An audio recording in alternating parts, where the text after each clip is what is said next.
You're listening to the Archaeology Podcast Network. Hello and welcome to the Archaeotech Podcast, episode 68. I'm your host, Chris Webster, with my co-host, Paul Zimmerman. On today's show, we talk drones again. It's a rapidly changing space, and we'll tell you how to get into it. Also, some other gift ideas for the techie archaeologist. Let's get to it. Okay, welcome to the podcast, everyone. Welcome, Paul, to the show. Hi there, Chris. How you doing? Good. So, actually, we've been talking, we've had a few episodes. As I mentioned in the intro, we're going to do some drone discussions today, and some people might be groaning about droning, but I'll tell you what, it's probably or that joke. I've been doing a lot of podcast editing today, and that's where my mental state is at right now. I'm just down to add jokes. So it's amazing that you don't have kids. Right?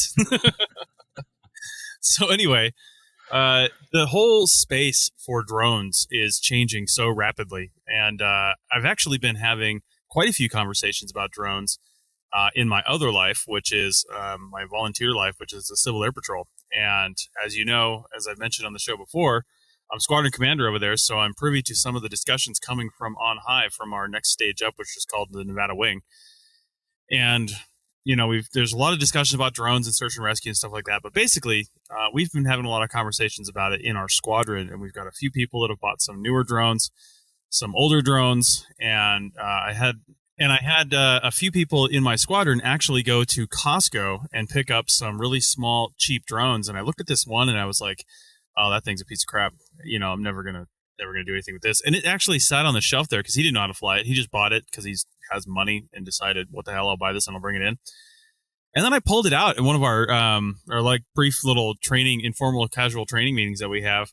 We've got a nice big bay next to our conference room that we meet in. And I brought it over there.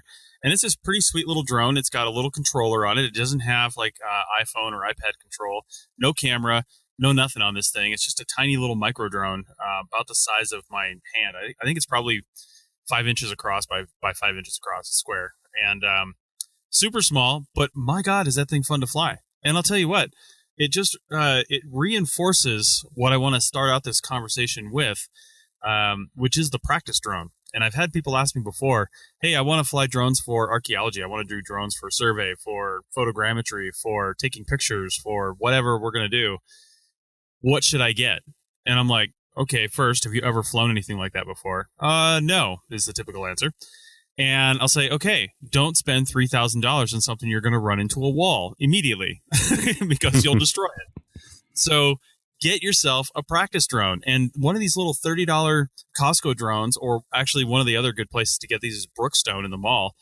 They've always got these weird, kitschy little things, but they also have, like these quadcopters that are relatively cheap and probably going to break them really quickly. Like I've already busted a few props off of this little one, just running it into walls and stuff because we've got these pillars and I've been doing like really high-speed figure eights trying to get the controls down on it. And, sometimes you just run into a pillar and it explodes and pieces fall off of it. And then you just put them all back on and you keep on going. And but we've really put this thing through the paces, and it just keeps on taking a beating. But the thing is, when it is finally destroyed and no longer flyable, we're out $30. Go buy another one. And you're not really at a loss at all, because the first thing you need to do when you're learning how to fly a drone is fly something that's not only cheap and inexpensive, but easier to fly, or maybe even more difficult to fly. These smaller drones are actually kind of hard to fly because their controls are so responsive and they're not as stable. So you've got to be correcting them a lot more often. This little one even has trim controls on the thing. So the first thing I do when I take off every single time is let it just sit there and hover. And when it starts drifting to the left or to the right, I'll adjust the trim for those controls and bring it back to center. It's never exactly perfect because it's a $30 drone, but it's okay. Now, Paul, you don't have a lot of experience with drones. However, you have flown radio control aircraft. How much of this is ringing true if somebody were to say to you, Paul, I want to get into radio control aircraft? How much?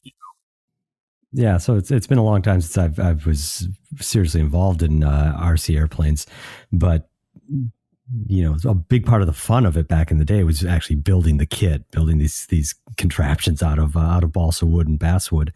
But then, then a bunch of ARFs, almost ready to fly, started coming out. And those were basically molded styrofoam, and you glue them together. They often had an electric motor because the gas would melt the styrofoam otherwise. And you could take them out fairly quickly in short order and fly them. And now, I don't know if those are still popular or not because I haven't looked at them. But at the same time that I was looking at that, I was always kind of giving a side eye to the radio control helicopters. And those were a whole nother level up in terms of complexity and propensity to crash them. I mean, basically, you're guaranteed to waste a lot of money trying to learn how to fly an RC helicopter. Some years ago, my son, he's 13 now, when he was maybe 5, would get these little indoor helicopters from the toy store.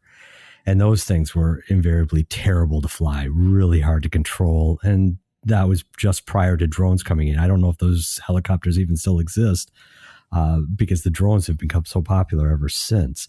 So it's interesting to hear you say that start out on these ones, the cheap ones, the ones that I would never give a second glance to, because I would just assume that like those toy store helicopters, they'd be basically unusable for anything. You couldn't learn on them even if you wanted to. So for you to say that that's a good way to start is kind of interesting. Once we get past that, though, I'd be at sea. I wouldn't have any idea where to progress. The idea of using drones for archaeology is really interesting because we used to always try to build contraptions with kites or balloons. Daydream about how we're going to get an RC airplane, into Yemen. That was never going to happen. But now drones are popular enough and common enough. It seems that the barriers to taking them places and using them scientifically and productively are much lower than they used to be. So, there's a lot of there, I think. Mm-hmm. Yeah, absolutely. And it's, that's when I remember, and the almost ready to fly aircraft, by the way, are still a thing. My dad still, picks one of these up every once in a while because they're relatively inexpensive, and sometimes you just want to get up and fly, and that's the nice thing about these practice drones too. The big one that I've got is the Inspire Pro, the DJI Inspire Pro, and that's a $3,000 to $5,000 drone depending on the options that you get. If you just get the base model, it's about $3,000, and once you add on the camera and the the extra radio maybe and the extra batteries and things like that, you're quickly approaching a pretty high dollar amount. So when I first flew that, even though I am a licensed pilot and I have experience flying drones, I've flown all the little things, I've flown some other things, things like that. I'd never flown anything like that. And, I was nervous. We took it into a park and I ended up taking off and learning some things. And really the biggest thing for me is I was unfamiliar with the software and how the thing operated. Just looking at the screen, there's so much data on the screen compared to some of the cheaper drones that was a little bit intimidating. I was like, well, if something goes wrong, then I'm not sure how I'm going to be able to respond to that quickly enough to handle it, basically, which is what you learn when you're flying a plane too. Flying a plane is actually easy. Responding to emergencies is hard. That's the difficult part of flying an aircraft. And that's why when you go into flight training, you don't do a lot of straight and level just flying. You do when you're kind of doing some of your radio and navigation work. But most of the time you're up there when you're getting your private pilot's license is you're flying along straight and level for about a minute and a half, and then your instructor pulls the throttle to idle and says, deal with it. Yeah. Find a landing spot. You don't actually land it in the field, but you go through the whole process. Mm-hmm. And so that's the thing is when you have these smaller drones, you're going to encounter a lot of the same things that you would encounter with a larger one. You're going to encounter some wind issues. You're going to encounter, getting too close to the trees, getting too close to buildings, getting too close to the ceiling if you're flying it inside. A lot of things that you would encounter if you're going to fly one of the larger ones. And when you learn how to react on one of the smaller ones, you'll build that muscle memory in your hands, which is a big thing because that's what we're going to talk about next is the type of drone you should get. I've got a couple questions that while you're discussing about the controls here, when drones first started becoming popular, the first Parrot came out. It was something that you'd fly with your iPad, right? There'd be an app on the iPad, and they would set up a Wi-Fi network and control it that way. Mm-hmm. Is that still common? Just looking a little bit online, it looks like a lot of these mid to higher end drones come with their own controllers. Is that correct? Yeah, and they're doing that for the range because the Wi-Fi enabled ones with that actually just are simply controlled by your iPad or your iPhone only, that Wi-Fi range is really short, and people are getting a little greedy with their range, which is a good thing and a bad thing. It's a good thing when they give you a controller because it's a more discrete channel and it's less susceptible to interference and things happening. But it gives it a longer range, and these people that don't understand the regulations will exceed the 400-foot altitude limitation that you have. They'll exceed the distance limitations and stuff like that. So I'm not really sure how I feel about that. But, I mean, it's the same thing as, they sell Lamborghinis and don't require a special license for a car that goes over 200 miles an hour. So, you know, I guess you do with it what you will. Well, here's another follow-up question to that about the controllers then. With the RC controllers, with the old RC airplanes, the controllers were basically the same thing. You had a couple gimbals and you had the trim controls, and, then they got fancier and fancier with different throttle controls and switches and whatnot. But the basic controls for the elevators, the ailerons, the rudder were all the same from one controller to another. Mm-hmm. Is that still pretty much applicable? If you've got a different controller for each drone, do you have the same basic layout and sets of controls, or do you have to learn each controller differently? That's a really excellent question, and that's one of the primary things you need to look at when you're buying one of the cheaper drones. The more expensive ones are going to have configurable controls. Like if you do anything from DJI, the whole Phantom line, the Mavic, whatever it is, you're typically using the DJI Go app to control the thing and do your setup procedures, even though the app is still something controlled to a radio, but you're using the app to say how that radio is going to operate. So there's different button and switch configurations that you can have. Now, some of the cheaper ones, they may only have 2 configurations, basically 3-channel and 4-channel, or they may have no configurations at all, and they're going to be 4-channel. Or what I wouldn't recommend early on is one of the ones that are solely controlled, like we mentioned, like by an iPad or an iPhone or some sort of tablet, because sometimes they'll enable tilt controls, which, while fun at first, you just tilt your tablet. It doesn't teach you how to fly the drone, right? It teaches you how to fly it that way. You'll get really good that way. But then when you need the muscle memory for your thumbs for the stick control, you won't have it because you're used to tilting a tablet. And then the other thing is, I had an AR Parrot drone when they first came out, or maybe a couple years after they first came out. And that had the iPad control, and it also had on-screen stick controls, which were really hard to operate and didn't really build my muscle memory because I still, for some reason, when you're holding a tablet, I still wanted to tilt it, which didn't do anything when I turned that off. And then when I use the on-screen stick controls like I would normally in a remote, there's no feedback. There's no tactile feedback, so you can't tell. You could easily slip your finger off of one of those and you're somewhere else on the tablet, and all of a sudden your drone's out of control and you don't know why, and you're trying to do something, but your thumb is not even on the right section of the screen anymore. So that's what I'm saying. One of the nice things about this $30 drone this guy picked up at Costco is it has this little tiny radio and it has 4-channel control. Now, we'll explain that just a little bit. Drones have 4 basic ways that you control them. You control and this is typical layout too. So with the left stick on your left thumb, when you push it forward and back, which is basically up and down, that'll make the drone physically go up and down. And that's typically thought of as throttle, because when you add more power to the props, the drone will go higher. When you decrease the power, the drone will go lower, typically like a helicopter, and that's the collective in a helicopter. And then when you go left and right on that left stick, that will typically spin the drone left or right on its axis. So if it's sitting there hovering, it will rotate left or rotate right. It's called yaw. So it'll go rotate right, rotate left. So the right stick, if you push forward on the right stick, that will lean the drone forward or backwards, which will make it go forwards or backwards. And if you go left or right on the right stick, that will make it lean left or lean right. So you can use a handy, once you get really good at it and you're going forward, and maybe you're going forward and you're decreasing or increasing in altitude at the same time as you're making a nice coordinated turn, or doing a nice turn, your stick control gets real complicated. But you don't want to be looking down at the radio. You just want that to be muscle memory. So you need to find a place to fly. Once you find a radio that's got that configuration, find a place to fly with maybe some obstacles or something that you're not going to damage. You can damage the drone because you can just buy another one because they're cheap. But learn something where you're doing some turns and some things like that, so you can really get that muscle memory down for your fingers on which direction goes what. And then the other hard thing to figure out to get your brain around is cross-controlling. Paul, you know exactly what I'm talking about with cross-controlling. Mm-hmm.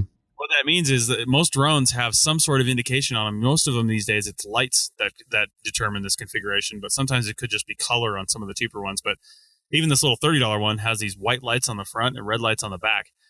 So when the white lights are facing me, I know when I push forward on the control, it's going to come at me. And when I do that, if I go left on the stick, it's going to go right, because it means left from the point of view of the drone, not from my point of view.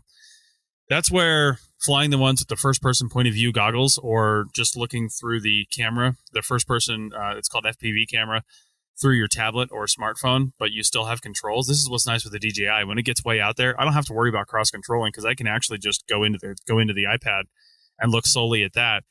And then I'm controlling it just like I'm racing a video game or something like that, which is kind of neat, but also kind of dangerous, because it doesn't have very good peripheral vision. So you can still hit stuff around you and not really know it.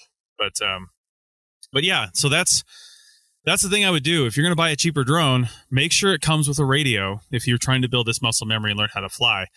And make sure that radio is 4-channel. If it's got a 3-channel radio, that typically means they've taken away one of your controls. It means you can't rotate, or you can't lean, or something like that. It's really weird. They try to make it easier, but it's actually more complicated. And they do decrease some of the functionality like that. So you want the 4-channel control. You want little sticks. And if you want it to last longer, because the drone will slowly get out of tolerance when the motors start to fail and the props are all bent up, you'll want one with a little bit of trim control too. This little $30 one has trim control as well, which is really nice. And all trim means is when everything's leveled out and it's drifting in one direction, I can actually change where the 0 point is on that, basically by hitting this trim. If it's drifting to the right, I'll push the trim to the left. So now that little bit of right that's naturally in it is now giving a little bit of left power, and now it's stable. And it's you don't want to fly anything before it's stable. Conceptually, kind of like tearing a scale before you use it. Exactly. All scales, they even if they have something on them, we use our food scale at home daily, and I'll set rather than set like a measuring cup or something, I'll just set my bowl on there if I'm pouring like a bowl or whatever. I'll just set the bowl on there and then tear it. Now it's 0, and I can pour in whatever I'm pouring, and I'm done. So you're exactly right. I have another question to you. You mentioned cameras a couple of times here. Are most of the drones come with cameras now? The camera lists, is there a combination? Is there advantages one way or the other? The DJIs, I understand, come without a camera, and then you get a DJI camera to use with it. Is that correct? Sort of, but not really. And we'll get into leveling up the cameras when you get up into that level in segment 2. Okay. But real quick, what I will say at the end of this segment is, if you're looking for a practice drone, don't concern yourself with the camera. Learn how to fly first. And we'll talk about cameras on leveling up your drone to get a little bit more advanced, and what types of cameras you should look for in the second segment. And we'll do that shortly. Real quick, even though you're about to hear an ad for it, go to arcpodnet.com/members. We've just taken on a few new members, and it's great. People are having some awesome conversations in our private Slack channel about these episodes. So come on in, and we'll give you some extras for it if you get to the right level. All right, back in a second. This network is supported by our listeners. You can become a supporting member by going to arcpodnet.com/members and signing up. As a supporting member, you have access to high-quality downloads of each show and a discount at our future online store, and access to show hosts on a members-only Slack team. For professional members, we'll have training shows and other special content offered throughout the year. Once again, go to arcpodnet.com/members to support the network and get some great extras and swag in the process. That's arcpodnet.com/members. Okay, we're back, and we're talking about drones and some other tech gifts later on. If we ever get done with drones, we'll see. But Paul, you were asking about cameras at the end of the last segment, and like I mentioned, on a practice drone, concern yourself with flying. I mean, if you can get a cheap one that's got a little camera on it or something like that, fine, that's great. But don't concern yourself with the camera, because you're going to learn how to fly with that practice drone. And more than likely, because I told you not to get one that you just control with your iPhone or your iPad. If that's the case, if that's all it controls with, then it's guaranteed to have a camera, because you need to be able to see out of the damn thing to be able to control it. So that's a byproduct of that. And actually, one of my first drones that was a quadcopter was the AR Parrot drone 2.0 or whatever it was. I did the wrong thing. I got like a $300 drone, and guess what? I broke that thing several times. A lot of super glue went into that, and then it was off balance. So, because I had those little cheap helicopters before that, those little twin bladed helicopters or twin rotor helicopters that were coming out. Mm-hmm. And those things are horrific. You can't control those at all to save your life unless you get. Yeah, that's what I was talking about. That my son He had a few of those as toys that were given to him, and awful. Oh yeah, you run one of those into the wall. It doesn't matter if it's $30 or $300. It's done. Like you just destroyed it. So that's what's great about these little quadcopters. But the little quadcopters weren't really. They didn't really the super cheap ones that are actually decent to fly. Those weren't out when I got my Parrot. They were still too crappy to be worth it. And everybody was on those little helicopters because that was the price point. Now it's harder to find those little helicopters, but the little micro drones are all over the place. Yeah, they give them away at conferences. Yeah, exactly. And swag bags. Right. So when you're ready to level up your drone, let's say you think you've surpassed the flying capabilities of the one that you're flying, and you want to increase your capabilities, maybe your distance, maybe your speed, maybe add a camera to the mix, figure out what's going on with there. There are some radio controlled drones. Now I say radio because they have the actual handheld radio where you can still attach your phone to and then see out of the screen of the camera. And which is really great. Now, I'm going to say these are probably now this is variable depending on where you're at, but this is just the price range of this type of drone. In the $50 or $75 to $300 price range, you're going to get a lot of different things. But you have to keep one thing in mind. They can't do it all for that price. So you're either going to get a really decent camera on one of these drones, more than likely not, but you might. But you might get a really decent camera that even shoots like 4K video and does some really amazing things, but it's going to be a crappy flying platform. Or you're going to get a really decent drone with a halfway decent camera. You're not going to get both. You're just simply not. You might think you are, but you don't have any idea what either a really nice flying drone is like or a really nice camera is like until you step up to the, $500, $600, $800 plus, getting into the semi-pro commercial level of drones. It's just a whole different universe when you get up there. There's some really decent flying $300 drones. Don't get me wrong. But like I said, you don't know what you're missing until you fly the other stuff and how good it can actually be. So what I would say is if you think your flying skills are getting up to snuff and you want to start practicing with photography and really adjusting your maneuvers to get good photogrammetric sequences around like a building or something like that, or, taking photos of features or site overviews or maybe even just landscape stuff, then maybe concentrate on a halfway decent camera when you're upgrading your drone. Still don't go for the super expensive one unless you really think you know what you're doing or you've got some disposable income or your company's paying for it and you've got insurance on it. Who knows? But, consider what your next training step is when you consider purchasing that next level up drone. Now, don't try to use the, couple $100 drone for archaeology because you'll probably just break it more than likely. It's probably made of plastic. You'll probably run it into something. You'll run the props into some sagebrush. You'll just be annoying out there, and then they'll never let you fly drones again. Don't take it out on an actual project and use it for stuff on work time until you're ready to do that. Otherwise, like I said, you'll ruin it for everybody when your company, who's skeptical anyway, says, well, you just wasted a bunch of time and money, and you destroyed the drone, and you didn't give us any usable footage or anything about it. Then they're done. They have a low tolerance for technology typically. So, how often do you use drones in the field? I personally don't much right now because I'm focusing more on the APN and I don't need a lot of drones when I'm editing podcasts. However, I do talk to a few. There's a couple companies out here in the West that I know of that are using drones relatively consistently. They've added it to their workflow where they're bringing drones out on. Now they're typically bringing these larger drones out, so they're not bringing them out on like survey or anything like that, but they're bringing them out on larger sites, and they're getting really nice site overview photos. They're doing some photogrammetry with them. They're doing some really cool things with these drones. There's a whole new class of drones, I guess, coming out, and I want to say like the DJI Mavic Pro is probably the leader in this class. That's $1,000 drone. I think you can get it for like $800 at Costco right now, but it's $1,000 drone, but it's got an amazing camera on it. And a friend of mine at the Solar Patrol just bought one. And this thing, the nice thing about this, and this is why these companies that are flying drones will probably end up getting some stuff like this, because if all you're doing is taking pictures, you're not worried about, other payloads like different sensors on the bottom other than a camera. And what I mean by that is maybe like an infrared camera or, some other thing that you're going to attach to the bottom of that. That's kind of high next level stuff. Most people are just doing really cool photography with these things, or they're doing photogrammetry and stuff like that. So keeping that in mind, something like the Mavic Pro, like I want to take my goal is to make these part of your everyday workflow, just like any other paperwork or tablet or anything like that you've got in your backpack. I want to be able to throw this in my backpack, pull it out on a site, take my site overviews, actual site overviews, not the ones where, I'm standing and I'm 6 feet tall and I'm taking a picture of this 400-meter long site from the edge of it. What am I going to see? I see nothing. I'm taking a picture because the VLM told me to, but it's actually kind of useless, right? So actually taking some decent high quality oblique overviews, like I would still be off the edge of the site with a drone and I would probably shooting down at about a 60-degree angle, but I would see the entire site. I mean, I would literally see the entire site and get an awesome point of view of what that site looks like if I could bring a drone out there. And the Mavic is one of the first ones I've seen that really fits that bill. Now, let me explain why. And this is the next class of drones that we're talking about. So a lot of these small ones that you could probably just throw in your backpack, you could put it in a case, but it's not going to get crushed. You could throw it in your backpack.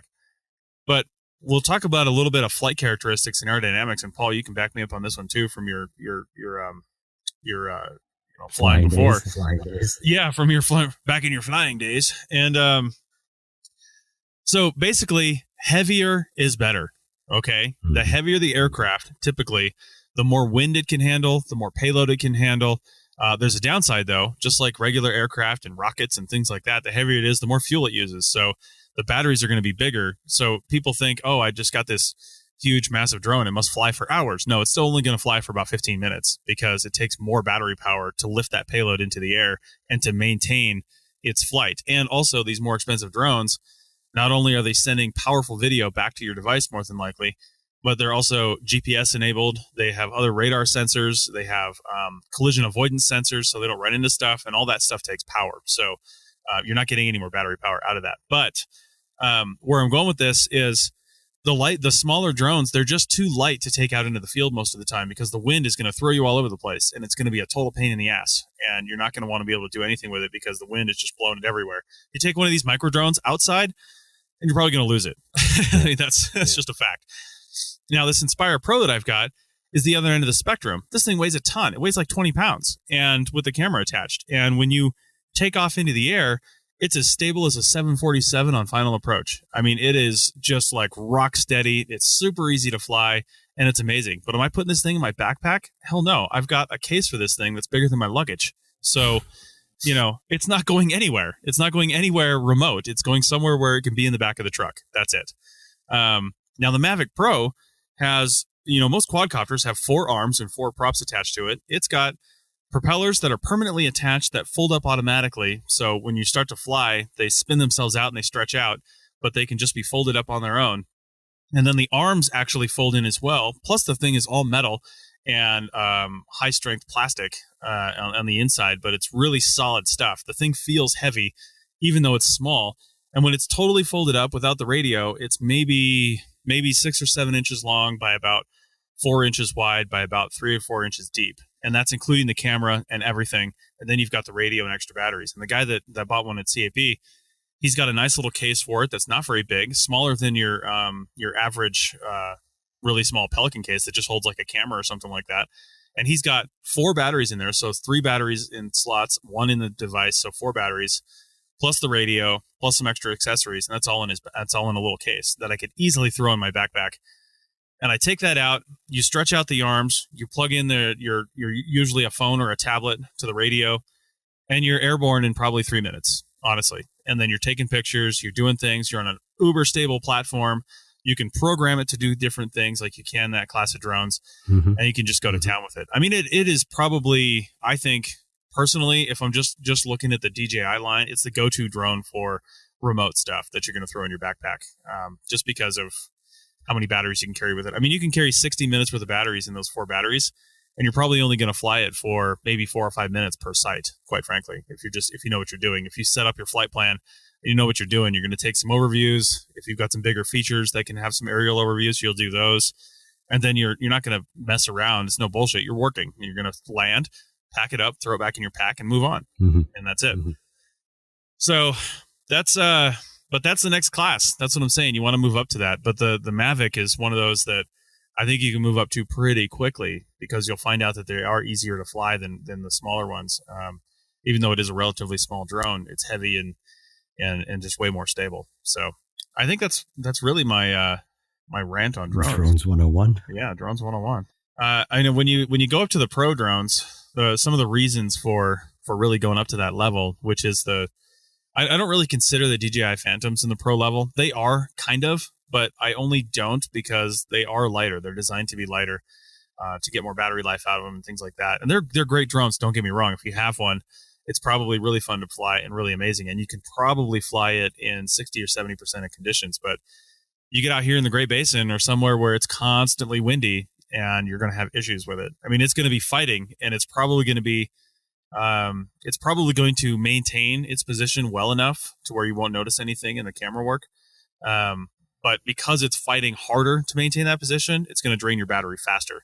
A heavier drone will also fight to maintain its position in the wind, but because it's heavier, it has to work less to maintain that. I don't know if that makes any sense, but it's it ultimately makes your battery last longer. And one of the biggest things you're going to be fighting if you're going to take these drones remotely is your battery life, because charging these batteries up sometimes takes hours, depending on how you're charging them. And you might not be able to charge them up at all throughout the day, depending on what you're doing. So you have to maximize your battery life.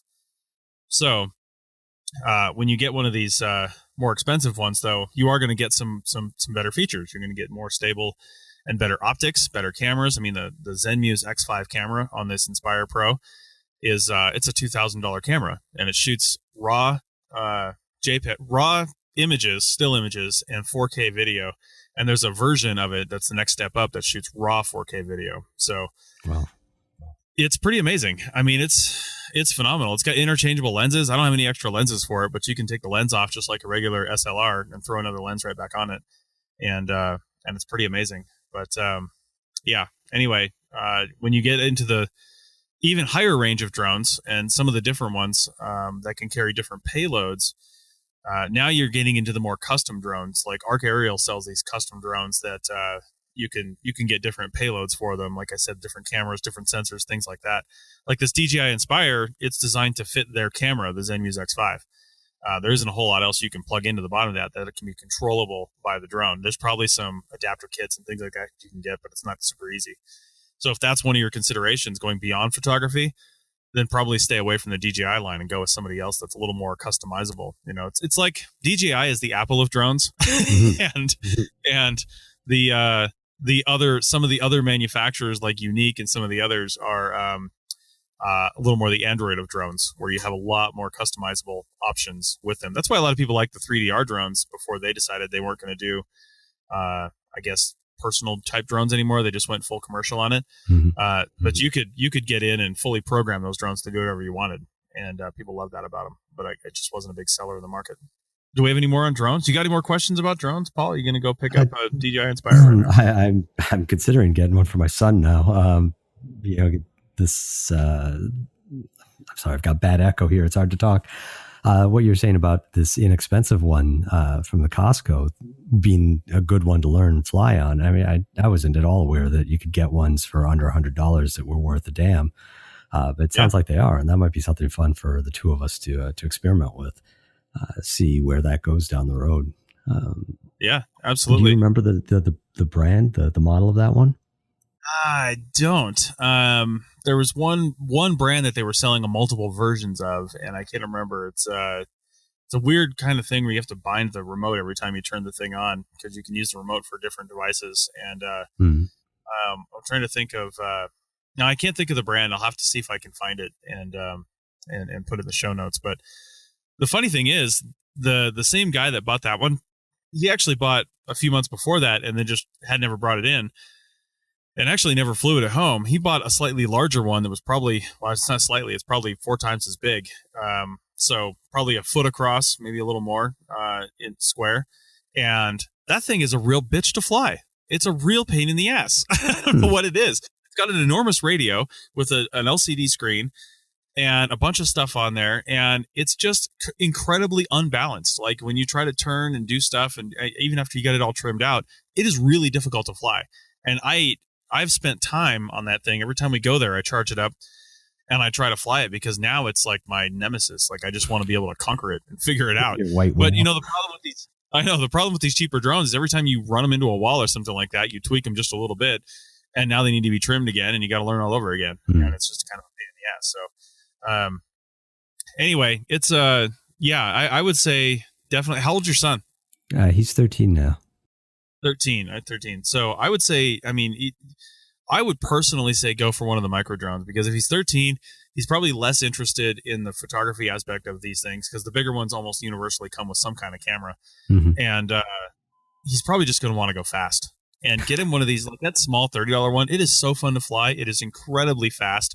And it's got these really tiny, like 2-inch long propeller blades that are plastic. I mean, you can stick your finger in it while it's running at full speed, and it might sting a little bit, but it's not going to cut you. It's not going to hurt you. You stick your finger in the blades of my Inspire, and it'll cut your finger clean off. So, you don't want that. And just like the old, the planes that used to fly. I mean, my grandpa had, he flew planes all the time, and he would use one of those little sticks to start the gas motors. And before he had the electric one way back in the day, chicken stick.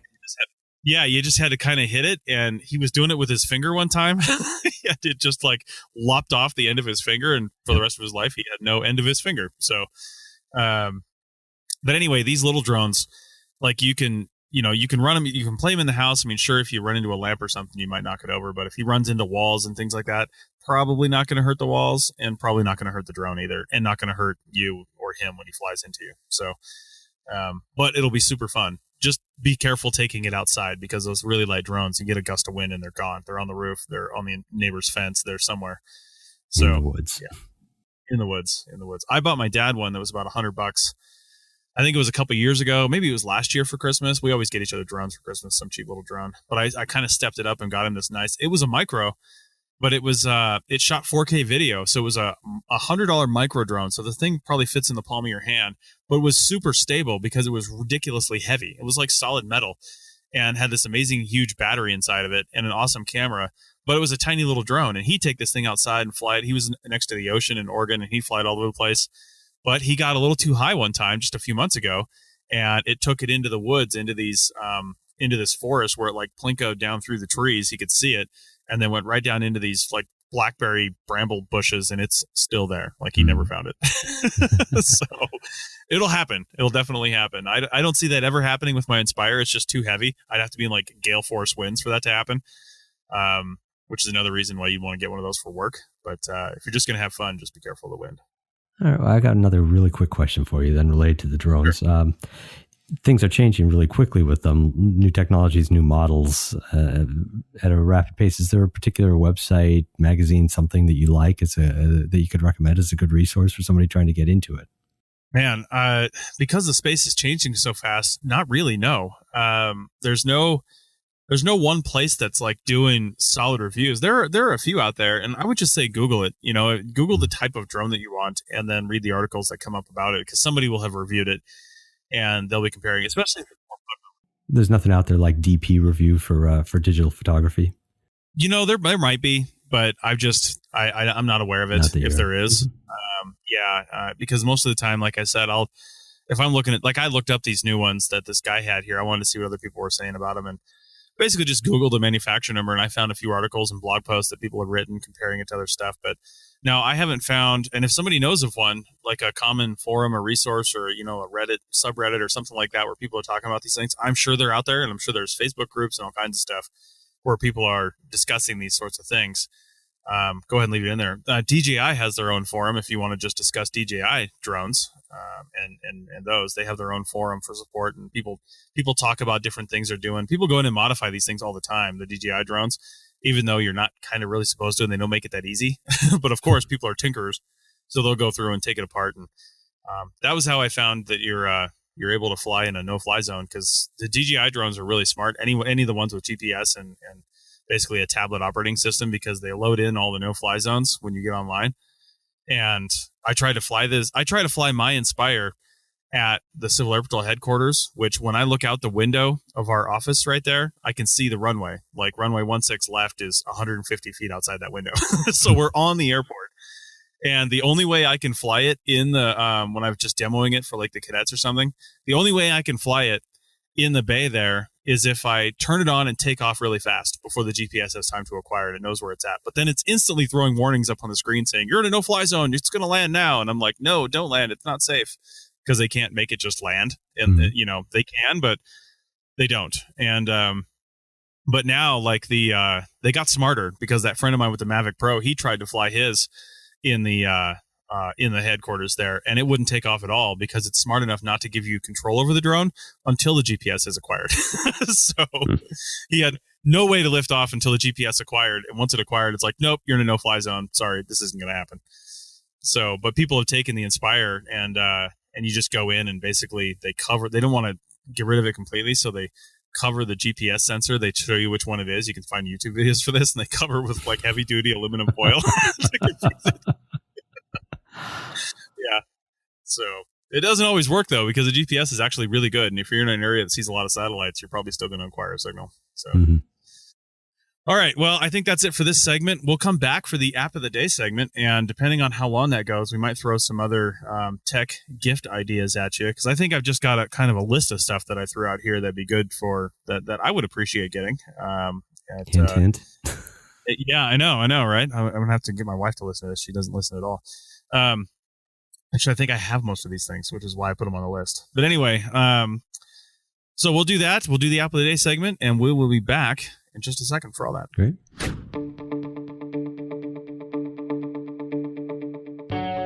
Hey, podcast listeners. Do you find yourself wondering what the latest tablet or smartphone could do for your business? Wonder what GPS to pair with your device? Just trying to figure out how to go digital in the field without breaking the bank and or making a bad investment? Or did you find a technology company to work with but just aren't sure the questions you need to ask during the initial conversation? Well, you're not alone.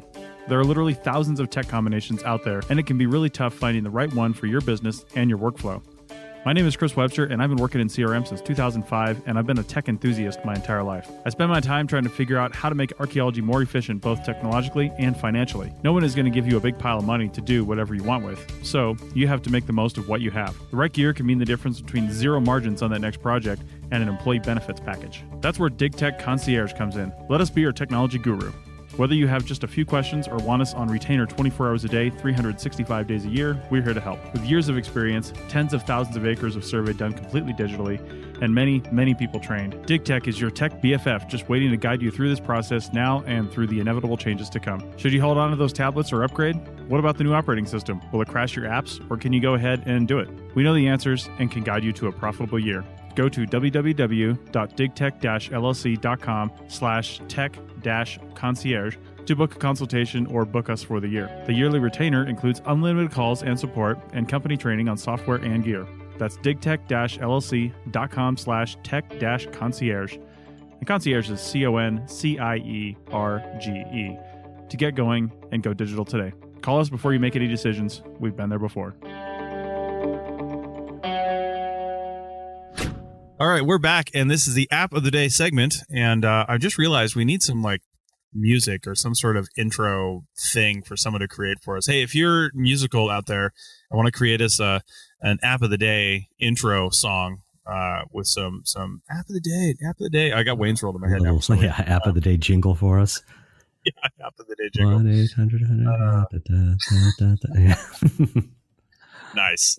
We will totally play it on the show and give you all the credit. So, anyway, so let's talk about our apps of the day. I'll go ahead and kick it off here. So I've got the new iPhone 10, as I mentioned before, the iPhone X, whatever you prefer. And one of the things I hadn't really explored with it since I got it, just at the beginning of the month here in November as we're recording this, is the augmented reality stuff. I mean, there's been augmented reality apps on phones for a long time now. I remember one of my first iPhones that I ever got, there was an augmented reality app that I used, but they weren't very good. They really just used the camera and overlaid some stuff, and they basically used the GPS in your camera and the location, like the accelerometers that know whether or not you're pointing north or up and down and stuff like that, to basically overlay things on the screen in a really artificial way.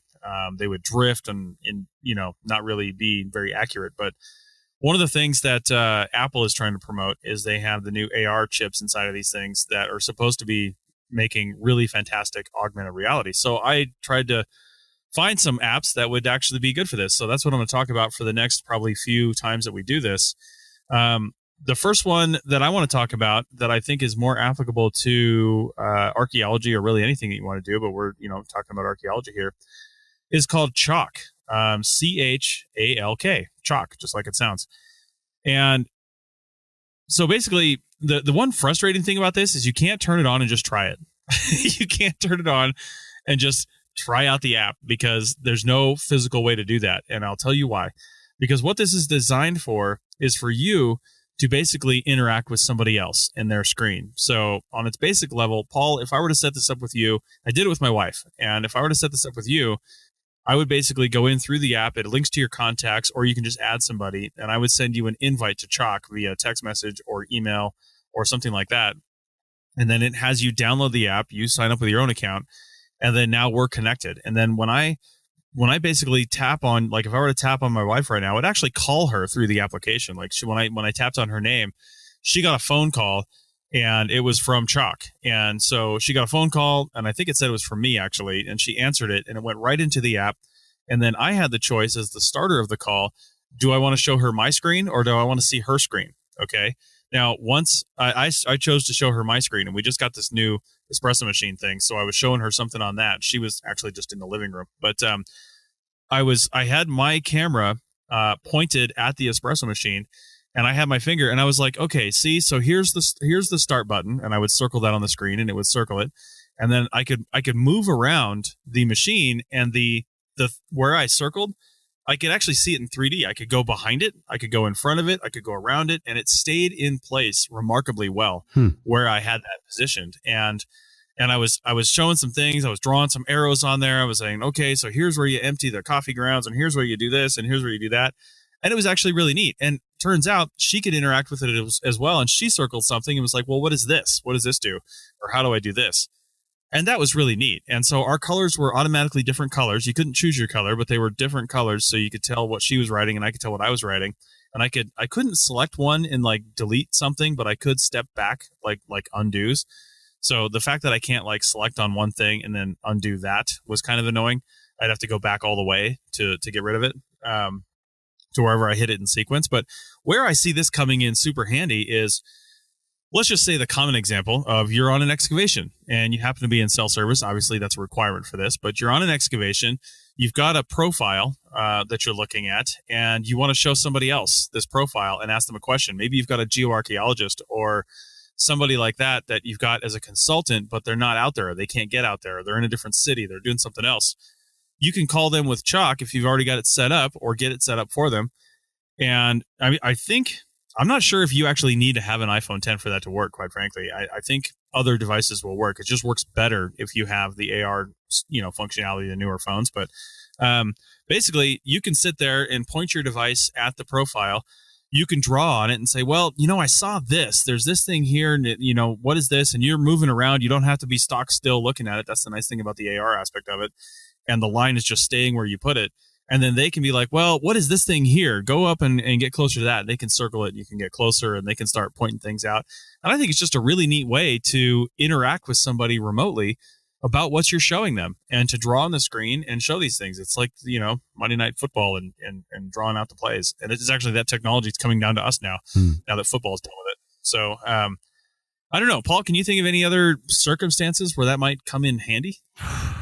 Off the top of my head, no, but it sounds like the kind of thing that I want to play with for a bit, just to see, that feels like it's an app that you would get a bunch of ideas really quickly. So I'm going to have to download that and play with it to get a sense of what it can do and what it could do for me, what we could use, here at the school. Frankly, it could be very useful. Yeah. I had a thought for using it on like survey. Like if you're trying to go out and navigate to another site where that's somebody else, or you're walking to a site or something like that somebody else told you about, and maybe you're lost, or you can't get started, or you don't know what's going on, and you turn on the app and you have cell service, and you call them and say, hey, here's my view right now of the landscape, and they draw a line saying, oh, you have to go out towards this mountain, or it's out behind that hill or something like that. They could draw on the screen and show you where to go. Fantastic. Yeah. So I don't know. I see a lot of ways it could be handy. I'll be quite honest. I'll probably never use it again now that I've downloaded it. However, it seemed pretty neat. I actually wish, because I have to do some tutorials for the podcast studio here for other people to use it. And I kind of wish, and I'll have to look and see if this has that functionality, because I don't remember, but I kind of wish I could just do a one-way Chalk and, to myself, and then record it. so I could save that as a video, so I can walk around the studio here and things still stay circled and underlined, and I can write on the screen and things like that, and showing people settings and things, and because that would be a really handy thing to do. But I'm not sure you can do that. I'm sure there's other apps where you can do that, but I don't know if you can. Sharing it with somebody else would be another tool that a few episodes ago we talked about remote working in archaeology. It seems like another tool that could serve a very distinct purpose if you have people spread out, if you've got to talk to somebody back at the home office while part of the field or part of the team is in the field. So it'd be another thing to use alongside the remote desktop apps and the remote conferencing and everything else. That's right. So I think that's all I've got on that. If you've got any other favorite AR apps out there that you're using or trying stuff out, be sure to let us know in the comments for this episode, wherever you saw it. So Paul, what do you got today? Okay. Well, I've got a little bit of embarrassment. So I used to be really into film photography, and a few years ago, I finally decided to get into digital SLR again. Well, again, I wasn't into DSLR before, but I got really tired of point and shoots, and I had some decent glass from my old film days that I was kind of missing using. So I bought myself a used Nikon D90. That's camera body that came out in 2008 or 2009. So it's a fairly old DSLR at this point. And it, given the generation that it is, it doesn't have GPS built in. We've already discussed the problems of having GPS in your GPS data, location data in your photos if you're going to submit them or if you're going to release them on the web. But we also have, as regular consumers, gotten very used to having GPS embedded into the photos that we take with our cell phones, for example. So you take your cell phone pictures from your vacation, from a hike, from whatever, and upload them to Google Photos, upload them to Photos app, wherever you like to manage them, and those programs will helpfully map them out for you. So it's a nice extra layer that you can use to enhance your own enjoyment of and categorizing and memory sometimes of past events. My old camera doesn't have GPS, but I was using an app for a while if I'd go out on hikes, and it certainly would have use in archaeology. The program I was using, the app that I was using, was an iOS app called GPS Tracks. And basically you'd turn that on and it would run a GPS receiver on your phone, shove the phone into the pocket and go on my hike and bring along my decent DSLR, take pictures. And at the end, if I wanted to merge that GPS data back into my photographs, I could do that pretty quickly and easily in Lightroom. And so then I would get that GPS data, the location data, in my non-GPS enabled camera. So just before this episode, I went to launch GPS Tracks because I haven't used it in a while, and I get this wonderful message here. It says, GPS Tracks needs to be updated. The developer of this app needs to update it to work with iOS 11. I updated to iOS 11 this fall, and apparently haven't gone on a good hike recently. So I looked online to see, and there is an update to the app. It's still iOS only. The company is DM Software Solutions, and it's a $3.99 app with in-app upgrades. So this is an embarrassment because I haven't yet tried the new version. I'm going to download the new version and see if it works well. I have no reason to doubt that it will because I'd used the old free version for a while beforehand.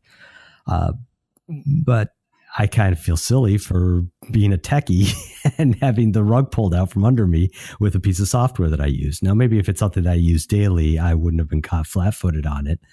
But I know that this happens very frequently with a lot of people, and it's often jarring, disconcerting, upsetting, rage-inducing sometimes to people who are less tech savvy, where they become dependent on a particular program, be it an app on their device, iOS or Android, or something that's running on Windows, Linux less frequently this happens, but sometimes, or Mac OS. And suddenly this older version of whatever is no longer compatible with their current operating system, which brings around all the old questions that we've had before of preserving files, transferring files from one format to another, keeping everything up to date, the pitfalls of it. Well, here we go. I got stuck today with the wrong version of GPS Tracks. So I'll give this one a download and play around with it a bit and see if it keeps my old tracks that I had, and also see if it's still useful for me with that old camera of mine. Well, I got to say, you have me wondering because I've used GPS tracks quite extensively, actually, and I've got a pro subscription to it because I needed to use the UTMs and change the datum and stuff like that, and it wouldn't let you do that unless you got a pro subscription. So, so I did that, and I just turned mine on. Apparently, I had downloaded the most recent version for my iPhone X, and it seems to be working okay. Although when I first turned it on after you said that, it did fail. I turned it back on.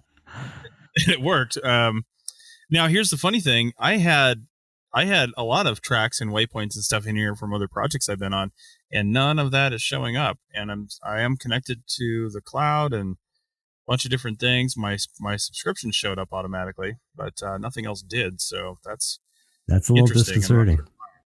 Yeah. It's not like I needed any of that stuff, but still, don't get rid of it. Right. I'm gonna have to look and see if it's still on my. It was primarily on my iPad is where I was using it, the one I had in the field. So we'll see if it's still on there. But that's a good lesson to learn because that's one of the things we cautioned against when upgrading to iOS 11 was it was going to be a mandate for apps to basically allow themselves to work with iOS 11 because it was a very different operating system. And that's the warning that we're seeing. And that's what I said. That's what I told people before is, if you're using an app in the field and you change or upgrade your operating system, and even if you do a decimal point upgrade like iOS 11.1.1 or something like that, try those apps before you go out in the field and make sure they're going to work. Because if they're not, you're going to need a backup plan, or you're going to need to make sure you download the most current version, then restart your device, always restart your device, and then see if it still works before you go into the field. And probably more than like a day before you go into the field, you need a chance to come up with a backup plan for what you're going to do if it's something you rely on a lot.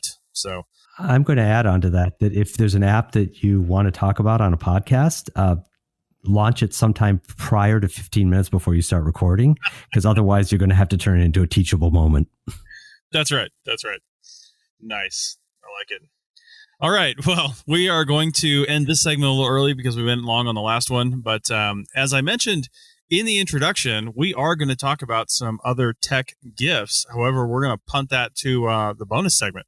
So if you're a member, arcpodnet.com/members, if you're a member at the supporting member level and above, I believe, then you get access to our bonus content. And it's basically extended interviews and stuff like this. So head on over to .com/members on the ArcPodNet site and sign up for your membership, and you can check this out. I don't want to tell you to do this because we want you to support us, but there is a 5-day free trial. So if you really wanted these tech gifts ideas, you could go over there, sign up for the free trial, listen to it, and then go away. Try it. You'll like it. Yeah, try it. Please stay there. Stick around. Anyway, and right now I have to actually send you the link to get into all that stuff and to find out where it's at. I don't for the bonus content because that's just on the website. If you're at that level, you just have access to it. But some of the other stuff I do have to send you the link for, like for our Slack team and things like that. If I don't get that to you right away, please let me know because I try to remember and I try to get it out right away, but sometimes I forget. How it is. Okay, well, I think that's it, Paul. I think we're good. We've got probably one more recording or one more episode anyway going out in 2017. I certainly know a lot more about drones now than I did, an hour ago, and way more than I knew a year ago. So this is a lot of fun.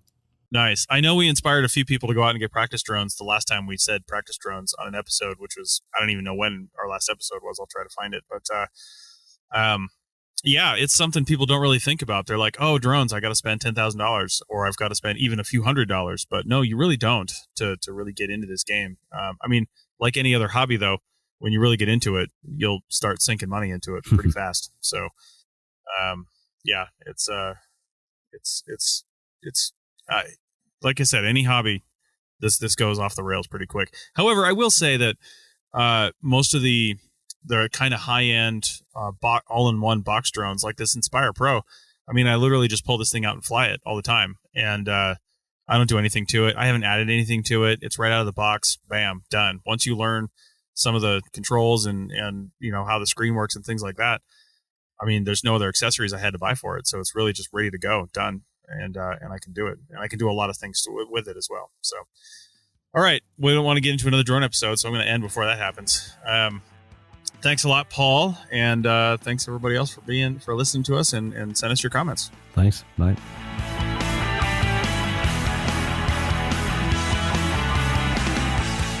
That's it for another episode of the Archaeotech Podcast. Links to some of the items mentioned on the show are in the show notes for this podcast, which can be found at www.archaeologypodcastnetwork.com/Archaeotech.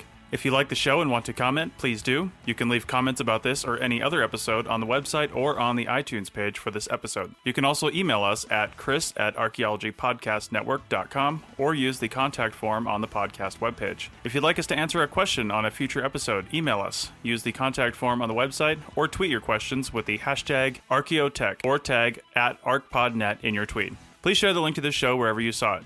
If you'd like to subscribe to this podcast, you can do so on iTunes or on Stitcher Radio. You can also type the name of the podcast into your favorite podcasting app and subscribe that way. Don't forget to go over to iTunes and leave a review of the show. It helps us get noticed so more people can find our podcast and benefit from the content. Also, send us show suggestions and interview suggestions. We want this to be a resource for field technicians everywhere, and we want to know what you want to know about. This show is produced by Chris Webster and Tristan Boyle, and was edited by Chris Webster. This has been a presentation of the Archaeology Podcast Network. Visit us on the web for show notes and other podcasts at www.arcpodnet.com. Contact us at chris@archaeologypodcastnetwork.com. Thanks again for listening to this episode and for supporting the Archaeology Podcast Network. If you want these shows to keep going, consider becoming a member for just $7.99 a month. That's cheaper than a venti quad eggnog latte. Go to arcpodnet.com/members for more info.